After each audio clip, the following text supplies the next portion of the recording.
你真正想要嘅係乜嘢？你要嘅結果又係點樣？你嘅工作就係堅持你想要嘅結果，並且感覺到呢個結果仿佛而家就喺呢一度。至於佢如何出現，係宇宙嘅工作。好多人都喺度犯咗個錯誤，一直試圖揾出如何做到我哋想要嘅結果。例如，有一個人想去讀一間學費好貴嘅大學，所以呢個人不停嘗試去諗點樣可以揾到呢一筆學費，但係佢嘅焦點放錯咗地方。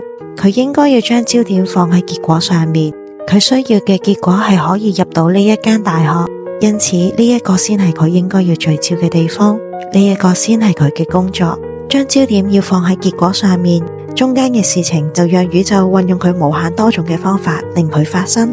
因此我哋嘅聚焦必須要放喺正確嘅地方上。多謝大家收聽，我哋聽日同樣時間再見，拜拜。